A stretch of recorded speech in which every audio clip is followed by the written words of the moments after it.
The train doors hiss shut, and a familiar sense of dread washes over me. I know what happens next. The lights will flicker once, twice, then die. A woman in a red coat will start crying softly. A man by the door, about to get off, will sigh and step back inside. It's not magic, it's a curse. I'm Riku, and I'm trapped in a loop I can't escape. Every day, the same train, the same faces, the same gut-wrenching feeling that something is terribly wrong. I don't feel powerful for knowing the future. I feel powerless to change it. Today, though, something is different. A woman, her face etched with a strange mix of hope and sorrow, turns to me. "Oh, good," she whispers, a single tear tracing a path down her cheek. "You're still here." Her words send a chill down my spine. Still here? Where else would I be? At school, the strangeness continues. It's like walking through a world made of glass. My classmates watch me from the corners of their eyes, their smiles tight and fragile. They ask if I'm okay, but their voices are laced with a fear I don't understand. They treat me like a bomb that could go off at any second, carefully monitoring my every move, my every sigh. It's suffocating. I want to scream, to ask what they're all hiding from me, but the words die in my throat.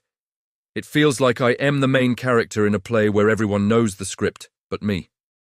The air is thick with unspoken words, with a shared secret that hangs just out of my reach. They're all part of this loop, this performance, and they're all looking at me waiting. But waiting for what?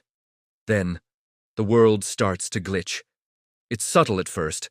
A pencil rolls off a desk, clatters to the floor, and then, impossibly, it's back on the desk, rolling off again.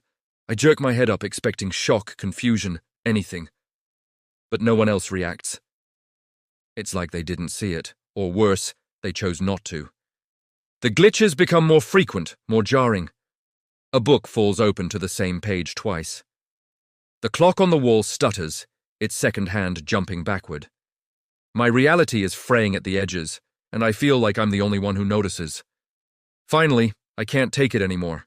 I stand up in the middle of class, my chair scraping against the floor.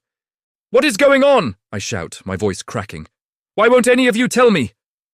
The room falls silent. A girl in the front row, her eyes filled with pity, whispers just loud enough for me to hear. "Don't push, Riku. Please, just don't push." Her words echo in my mind, a sinister key turning a lock I didn't know existed. That night, sleep offers no escape. Instead of dreams, I find myself in a long, dimly lit hallway. The air is cold, and the walls seem to breathe. A faint scratching sound comes from all around me, like fingernails on slate, a symphony of forgotten memories trying to break through. I walk forward, drawn by an unseen force. At the far end of the hallway, a figure stands silhouetted against a faint light. As I get closer, my heart hammers in my chest. I know this figure. I know this silhouette. The scratching gets louder, more frantic, morphing into whispers I can't quite make out. The figure turns and my world collapses. It's her, the girl from my class, the one who told me not to push. But her face is pale, her eyes empty, and I know with a certainty that steals the air from my lungs that she's not supposed to be here. She's not supposed to be anywhere.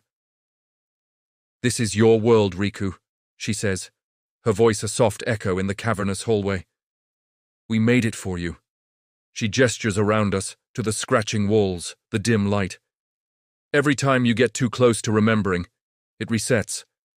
The train, the school, the pencil, it all starts over to keep you safe, to protect you from the guilt. The truth hits me like a physical blow. The accident, a stupid argument on the platform, a moment of anger, an accidental shove. I didn't mean for her to fall. I never meant for it to happen. "It's time to wake up, Riku," she continues, her form starting to shimmer. "You can go back. You can wake up clean, with no memory of this, no memory of me. We can reset it all one more time." The offer is tempting. So incredibly tempting. To go back to the bliss of ignorance, to escape the crushing weight of what I've done. But as I look at her, waiting patiently at the end of this hallway, I realize the cost. For me to forget, she has to wait here forever, trapped in this limbo of my creation. I can't do it. I can't let her pay the price for my cowardice any longer. "No," I whisper, the word tasting like freedom and ash. "No more resets. I open my eyes, and for the first time in what feels like an eternity, the morning is real. The sunlight streaming through my window feels different, sharper.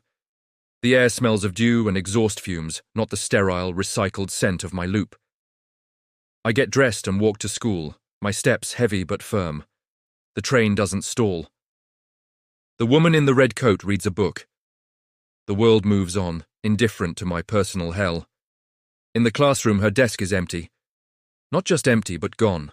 A silent, gaping hole in the fabric of the room. My classmates no longer walk on eggshells. Instead, their eyes hold a different emotion. Anger, sadness, resentment. They don't smile their fragile smiles. They glare or look away. And it's a relief. The grief is real. Their anger is real. The empty space where she used to sit is real.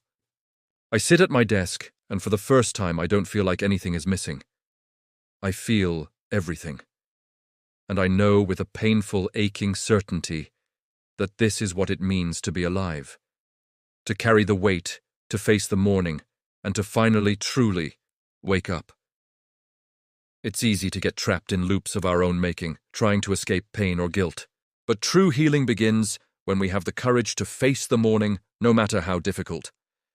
If you're struggling with overwhelming feelings of guilt or grief, please know you're not alone.